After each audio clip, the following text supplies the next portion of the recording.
La policía detiene a una mujer negra sin motivo. Se helan cuando aparece su esposo con insignia. Esa frase resume una noche que comenzó sencilla y acabó expuesta a la luz pública, con las cámaras apuntando y la dignidad de alguien puesta en jaque. Era tarde, después de una gala de recaudación en un suburbio de Dallas. Las luces cálidas del salón se quedaban en el espejo retrovisor como un recuerdo. Angela Hayes conducía despacio por la avenida arbolada. El vestido aún llevaba el brillo de las fotos y las conversaciones del voluntariado. Estaba cansada, satisfecha. Su bolso tenía folletos doblados. Su teléfono vibró con el nombre Malcolm en la pantalla. Una llamada breve, una risa suave y la promesa de hablar en casa. El motor hacía un zumbido constante. Afuera, los faros de otros coches punteaban la oscuridad. Entonces, en el retrovisor, algo cambió. Un destello azul, otro rojo. Luces que no pertenecían a la noche amable que había quedado atrás. El coche detrás bajó la velocidad. Los altavoces prometieron órdenes calladas. Angela redujo. Buscó su documentación en la guantera con manos que ya no eran torpes, que sabían cómo moverse en reuniones públicas y en cenas de beneficencia. Su pecho se tensó, no por culpa propia, sino por la incómoda familiaridad de ser observada en la calle. Los oficiales llegaron con pasos medidos. Uno, mayor, de voz seca, se acercó al cristal y pidió licencia y registro. Sus preguntas fueron cortas, sin matices.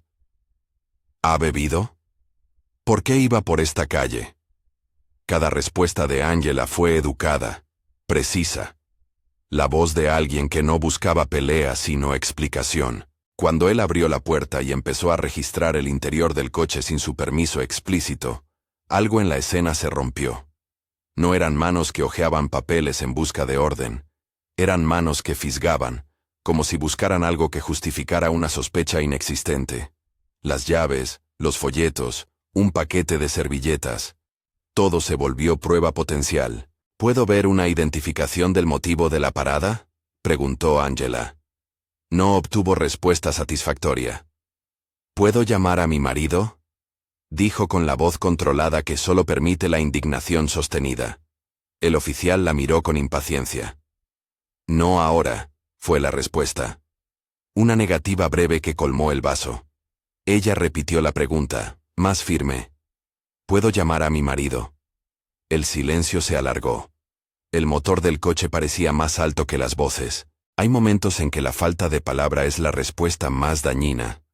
La petición de Angela no era un intento de usar influencia, era una petición humana, la búsqueda de un apoyo, de alguien que conociera su nombre y su historia. Le fue negada. A su lado, un oficial joven observaba con las manos temblorosas, consciente del gesto pero sin decidir aún de qué lado estar. Su silencio lo decía todo. La escena le pesaba, pero estaba inmerso en una cultura que normalizaba estas detenciones. Los testigos que pasaban en sus coches aceleraban la mirada. Algunos sacaron el móvil, otros miraron de reojo. La humillación no era solo la búsqueda en el vehículo, era la manera en que, en pleno suburbio, la autoridad colocó a una mujer negra en el centro de la sospecha sin motivo visible. Angela expiró y sostuvo la compostura. No gritó, no ofreció excusas, dijo su nombre, catalogó su afiliación con la organización que había convocado la gala, y repitió que quería saber la razón de la pesquisa. Los oficiales cambiaron de excusa, hablaron de procedimientos y filtro de patrullaje, frases que sonaban como códigos para esconder una arbitrariedad. La escena se alargó. Sus manos quedaron visibles sobre el volante, como un refugio. En ese gesto había una invitación a ver su humanidad. La institucionalidad, sin embargo, eligió mirar otra cosa. Cuando, unos minutos después, el nombre Malcolm volvió a aparecer en pantalla, la tensión subió. Angela marcó en silencio. La llamada fue corta. Estoy siendo parada, me están registrando, dijo ella con la calma de quien no puede dejar que la ira gobierne la voz. Estoy en la avenida Elm, aparca en la entrada de la iglesia, respondió él. Había urgencia en su tono, pero también un movimiento deliberado. Malcolm Hayes no era cualquier marido. Era Malcolm Hayes, comisionado de policía del condado. Su posición no mitigó la vergüenza de Angela. La hizo más complicada. Porque la llegada de alguien con autoridad podía cambiar la dinámica, sí, pero al mismo tiempo planteaba preguntas sobre lealtades, conflictos y cómo la institución responde cuando sus propios lazos personales están en juego. El SUV negro apareció en el horizonte con la discreción calculada de quien conoce los atajos. La insignia brilló al bajar del vehículo. No fue un fanfarrón despliegue de poder, sino una presencia financiera y precisa. Malcolm se acercó con pasos medidos, la placa visible en la solapa, pero su mirada fue primero para Angela. «¿Estás bien?», dijo. Ella asintió, pero sus ojos aún estaban encendidos por la indignación. Entonces la escena cambió. Lo que minutos antes era una conversación tensa entre una mujer y dos agentes, pasó a ser una discusión pública. Malcolm no alzó la voz en un arrebato personal. Exigió explicaciones. «Explícame por qué están registrándola», dijo en voz alta, con la calma cortante de quien sabe que la pregunta no es solo para los presentes, sino para cualquier cámara que captara el momento. Sus palabras resonaron como un desafío legítimo. La autoridad de su placa confrontaba la autoridad del procedimiento. Los oficiales, visiblemente sorprendidos pero sin perder la postura, intentaron justificar la acción bajo un paraguas de protocolos y rutina. Uno alegó que se trataba de una verificación. Otro habló de una alerta en el área. Sus voces se entrelazaron con una terminología que buscaba la neutralidad y al mismo tiempo evitaba entrar en el detalle concreto del motivo. Malcolm replicó, no con berrinche, sino con la exigencia de transparencia.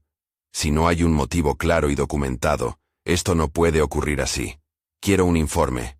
Quiero que todo quede registrado. En el borde de la acera, la escena que había sido privada ya no lo era. Vecinos, conductores y peatones habían sacado sus teléfonos. Uno después de otro, los dispositivos comenzaron a grabar. No fue una conspiración organizada. Fue la materialización del sentido colectivo de que algo injusto estaba ocurriendo. Las imágenes captadas no eran profesionales, pero tenían un elemento que los periódicos y las redes sociales valoran: la autenticidad del testigo. En cuestión de minutos, las tomas cruzaron pantallas invisibles y se filtraron en mensajes de texto, en cadenas de WhatsApp y en la memoria de vecinos que deciden compartir lo que ven. La viralidad no llegó de forma instantánea, pero el proceso fue rápido. Un clip corto con Angela pidiendo explicaciones, seguido de la llegada de Malcolm y su pregunta enfática, se convirtió en un archivo que salió de manos particulares y empezó a contarse en público.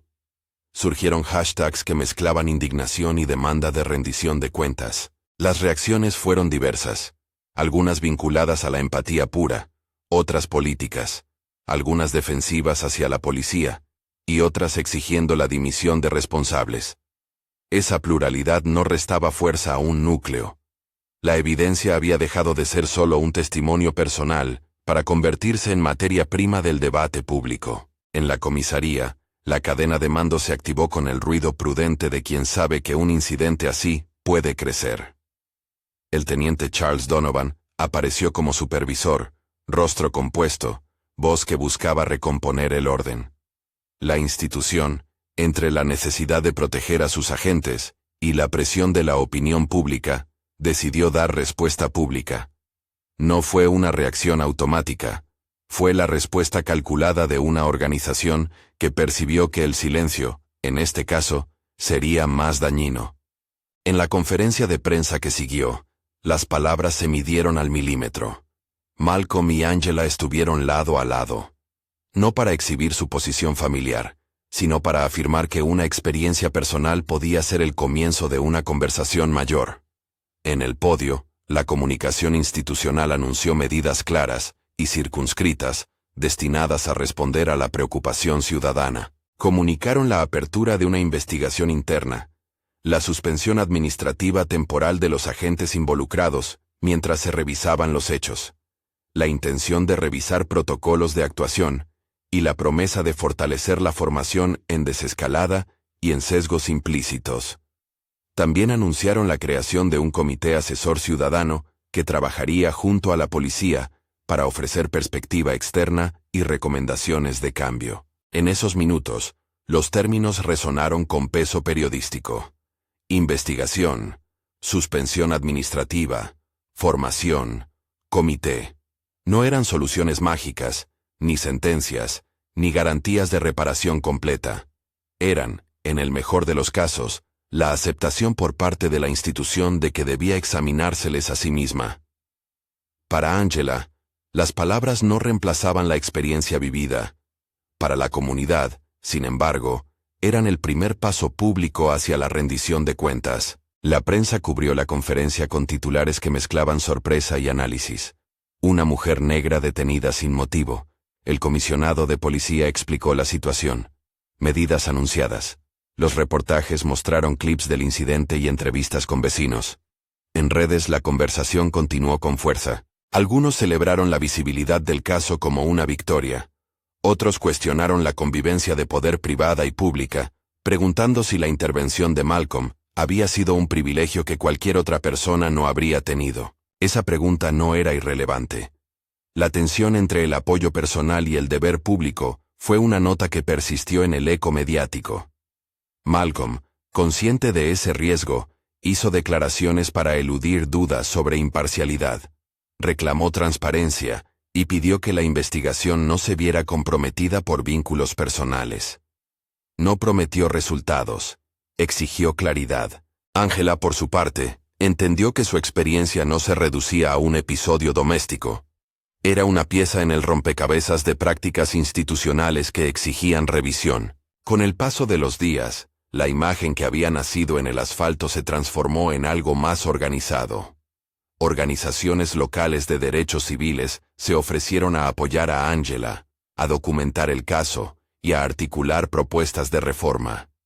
Activistas convocaron foros, grupos comunitarios pidieron mesas de trabajo, y la conversación se amplió hacia políticas de entrenamiento policial y mecanismos de supervisión ciudadana. La detención, por desagradable que hubiera sido, se convirtió en catalizador. Una experiencia individual que provocó preguntas colectivas sobre quién revisa a quienes protegen. Ángela no hizo de su voz un arma de venganza. Habló en reuniones públicas, compartió su experiencia en entrevistas y centró su mensaje en la dignidad que le fue negada. «No quiero que esto sea mi historia para siempre», dijo en una charla comunitaria. «Quiero que sea la chispa para que quienes vienen detrás no pasen por esto». Sus palabras fueron medidas, contenidas, pero poseían la potencia de la verdad personal. En ellas había ira, sí, pero contenida en la claridad de quien busca cambios sostenibles. La familia Hayes se convirtió en un ejemplo doble. Por un lado, la evidencia de que el apoyo cercano puede proteger a una persona frente a la arbitrariedad. Por otro, un recordatorio incómodo de que la justicia no debería depender de conexiones.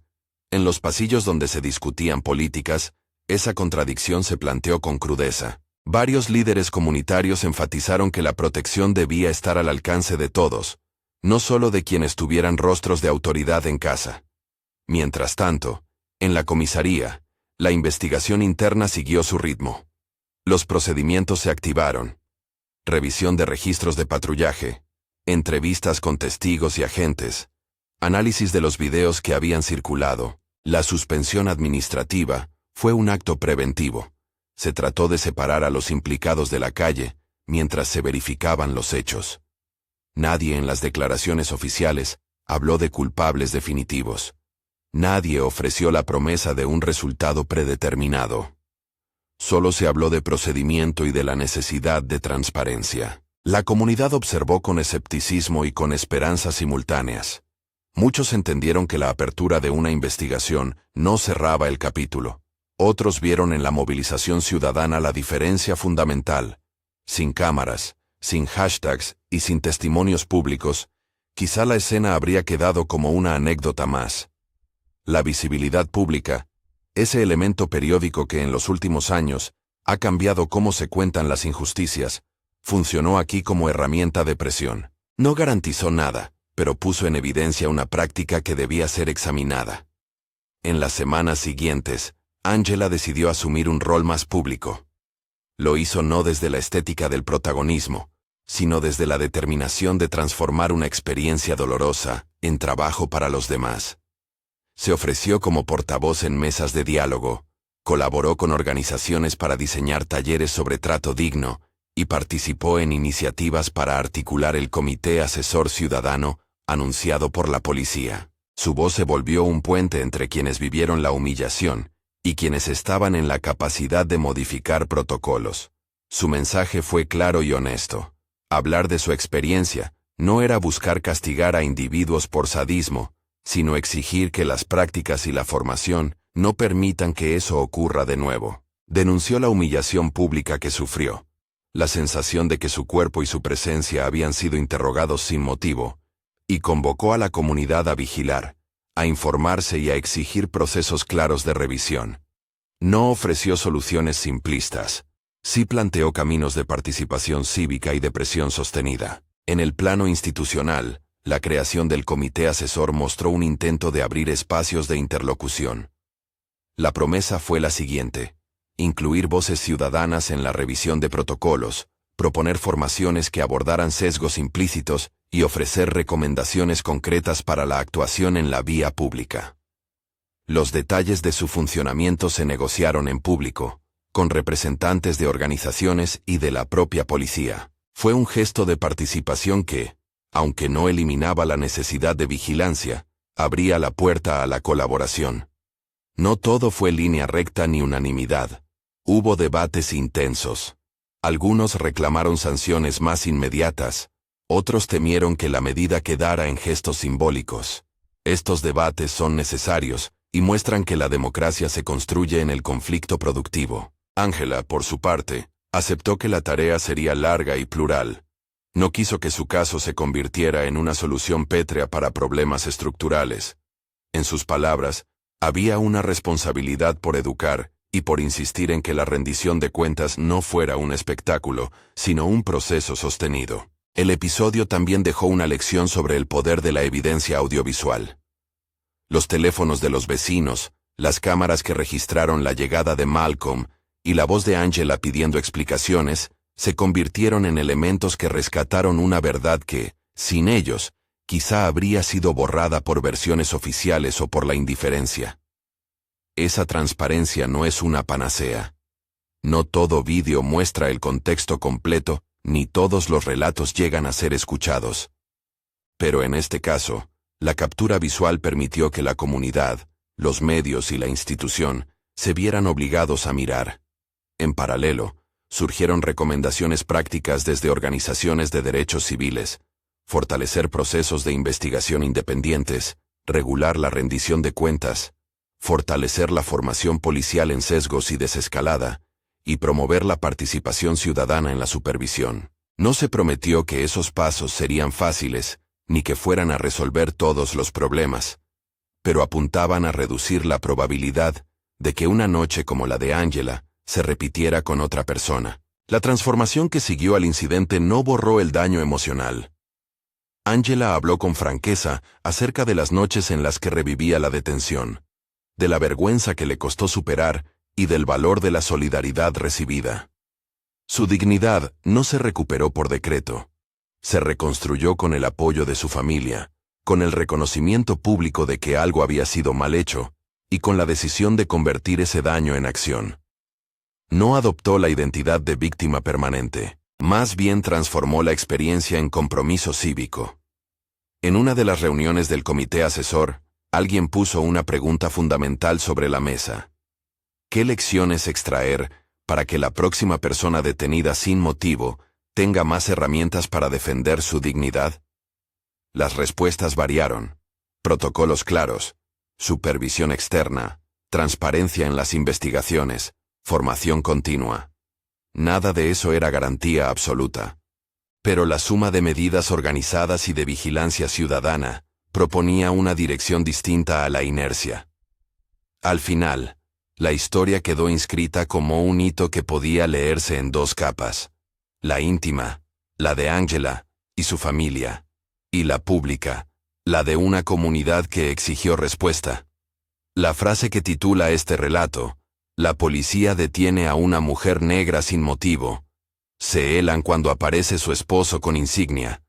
No pretende resumir todo el conflicto moral. Sirve, más bien, como punto de partida para una reflexión más compleja. La desigualdad de trato existe, la visibilidad cuenta, y la rendición de cuentas requiere tanto presión ciudadana como voluntad institucional. Quedan preguntas abiertas. ¿Qué pasa con quienes no tienen una llegada como la de Malcolm? ¿Cómo se garantizan procesos justos y no dependientes de conexiones? ¿Qué mecanismos hacen falta para que la dignidad no sea privilegio? Preguntas así invitan a la acción colectiva y a la vigilancia permanente. La experiencia de Angela muestra que la injusticia puede ser interrumpida, pero también que la interrupción no equivale a la solución definitiva. Si esta historia te toca o te sugiere algo, compártelo en los comentarios. ¿Te ha pasado algo así? Contar experiencias es parte de la comunidad que decide no normalizar la humillación. Y si quieres dar un paso concreto, infórmate sobre los recursos y organismos que trabajan en rendición de cuentas y apoyo a víctimas. En la descripción, encontrarás enlaces y contactos para organizaciones locales que ofrecen orientación y acompañamiento. No prometemos que cada caso terminará igual. No es una receta mágica. La justicia no funciona por gestos aislados. Pero la noche en que Angela fue detenida sin motivo, y la llegada de Malcolm con su placa cambiaron la escena, enseñó algo valioso. La visibilidad y la exigencia pública pueden transformar un episodio privado en un debate colectivo. La historia de una mujer negra, humillada y después convertida en portavoz, demuestra que la indignación contenida puede volverse motor de esperanza. Queda en manos de todos seguir empujando para que la dignidad sea norma, no excepción. Compartir, informarse, participar en procesos de supervisión y exigir transparencia son pasos concretos para que la próxima vez, ojalá que no haya próxima, el sistema tome nota antes de arrojar a alguien al centro de la sospecha sin motivo. La responsabilidad es colectiva. La vigilancia, también.